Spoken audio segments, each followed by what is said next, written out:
اپنی تمام آزمائشوں کو ہم سے دور کرے گا اور ہم اس کے ساتھ ہوں گے. نہ یہ موت ہوگی نہ اوہ نالا ہوگا, بلکہ ہم خدا کے ساتھ رہیں گے. یہ وہ وعدے ہیں جو ہمیں مسیح کے کفارہ کے باعث پوری یقین دہانی کے ساتھ بخشے گئے ہیں.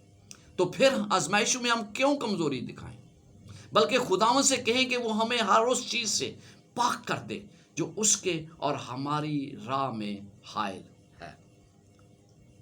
ایک نوجوان کے متعلق میں آخر میں آپ کو کہانی بتاؤں گا. اس نوجوان کی زندگی انتہائی بری تھی. منشیات, ظلم و ستم اور کئی بار جیل میں جانا. مگر ایک مقامی کلیسے رکن کی شفقت کی بدولت وہ شخص خدا کے قریب آ گیا. اس نے مسیح کو اپنا دل دے دیا. اگرچہ ماضی کی پرانی زندگی کی وجہ سے اسے ابھی بھی آزمائشوں کا سامنا کرنا تھا, تو بھی اس نے ایک نیا انسان بن گیا. اسے خدا سے محبت تھی اور اس محبت کے اظہار میں وہ خدا کے احکامات کی فرما برداری کرتا تھا. پھر ایسا وقت بھی آیا جب ایلس کی نگاہ اس کو ایسا لگا کہ اسے خادم بن جانا چاہیے, یعنی اسے خدا کی خدمت کرنی چاہیے پادری کے طور پر. شروع میں کالج میں اسے بہت اچھا لگا تھا, مگر بعد میں ایک کرتے کرتے ایک کے بعد دوسرا درد اس پر مبتلا ہوا. زندگی اس کی بکھرنے لگی. آمد کا ذرا ختم ہونے والا یہ سلسلہ جاری رہا. مصیبتوں کا بہترین دوست مخالفت کرنے لگے, جھوٹے الزامات لگا کر اس کی ساخت کو خراب کرنے لگے. اوپر سے وہ بیمار رہنے لگا. کسی کو بھی نہیں سمجھ آ رہا تھا کہ کیا ہو رہا ہے. یہ سب کچھ اس کے مطالعہ میں جہاں تک کہ حائل ہو گیا کہ اسے لگنے لگا کہ اسے ہمیشہ کے لیے اسکول کو خیر بات کہہ دینا چاہیے. ان سب پر اسے منشیات کی آزمائشوں سے بھی لڑنا پڑ رہا تھا, جو کہ قریب ہی ایک علاقہ سے بآسانی میسر تھی. ایک مرتبہ تو اس علاقہ تک بھی چلا گیا. اسے سمجھ نہیں آ رہا تھا کہ سب چیزیں کیوں ہو رہی ہیں. کیوں اسے یقین تھا کہ اس ادارہ تک اسے خدا ہی لایا تھا. وہ جانتا تھا کہ خدا اس ادارے تک اسے لایا ہے. کیا ان باتوں میں وہ غلط تھا؟ اگر یہ سچ ہے تو کیا خدا اس کے ساتھ تجربہ ایک غلطی پر مبنی ہے؟ کیا یہ غلطی کی اس نے؟ حتیٰ کہ اس کے ایمان کی انتہائی بنیادی عناصر کو بھی شک کی نظر میں آ رہے تھے. وہ دیکھ رہا تھا کہ یہ تمام اس کے شک میں مبتلا ہو گیا. کسی کی مدد کرنے کے لیے آپ کس تجربے کا ذکر کریں گے؟ آپ کی زندگی میں تجربات ہوتے ہیں. کسی کی مدد آپ کس طرح, آپ اس نوجوان کی مدد کس طرح کریں گے؟ ہر کوئی خداوند کی پیروی کرتا ہے. ہر کوئی جو پیروی کرتا ہے وہ ایسی آزمائشوں سے گزرتا ہے جہاں شک کرنے کی گنجائش آ جاتی ہے. ایسا میں خدا کے دیے ہوئے وعدوں پر ماضی میں اس کی رہنمائی, خدا ماضی میں جس طرح اس نے رہنمائی کی, دعا رکھنے اور اب اس کے ایمان میں قائم رہنے کی ضرورت ہے. یہ بات ہے کہ خدا ہم سے کبھی مایوس نہیں ہوتا, پر ہم کہاں تک آزمائش میں گر جاتے ہیں. ہمیں ان تمام آزمائشوں میں خدا کے ساتھ چلنے کی ضرورت ہے. خدا ہماری رہنمائی کر رہا ہے. قدیم زمانہ میں بھی خدا ہی لوگوں کو رفدم کے قریب لایا, انہیں ایسے مقام پر لایا جہاں پر فیصلہ کرنے کے لیے انہیں امتحان میں سے گزرنا پڑا. ان کی وفاداری کو خدا نے چیک کر لیا. ضروری نہیں کہ وہ ہمیں ہمیشہ راحت کے چشموں کے پاس ہی رکھے. اگر وہ ایسا کرے تو خود ہمارے لیے باسکت آزمائش میں گرنا آسان ہو جاتا ہے. ہم بھول جائیں گے کہ خدا کس طرح ہماری رہنمائی کرتا ہے. وہ خود کو ہم پر ظاہر کرنے کی آرزو رکھتا ہے اور بتانا چاہتا ہے کہ اس کی بدولت بڑے ذرائع ہمارے منتظر ہیں. پر جب وہ مسائل اور مایوسیوں کو آنے کی اجازت دیتا ہے تو صرف اس لیے تاکہ ہم اپنی بے بسی سے واقف ہو سکیں اور اس کی مدد کے لیے اسے آواز دیں, اس سے سیکھ سکیں. خشک چٹانوں سے ٹھنڈے چشموں کو بہانا اسے بخوبی آتا ہے. جب تک ہم خدا کے روبرو نہ ہو جائیں کبھی نہ جان سکیں گے. تب ہم دیکھیں گے جس طرح سے ہمیں دیکھا گیا ہے اور جانیں گے جس طرح اس نے ہمیں جانا ہے. یعنی یہ کہ اس نے اصل میں کتنے بوجھوں کو جھیلا ہے اور ناجائز اور نہ جانے کتنے اور جھیلنے کے لیے تیار ہے. بس اگر ہم بچوں جیسے ایمان اور بھروسے کے ساتھ ان تکلیفوں میں اس کے ساتھ کھڑے ہوتے ہیں تو آئیں.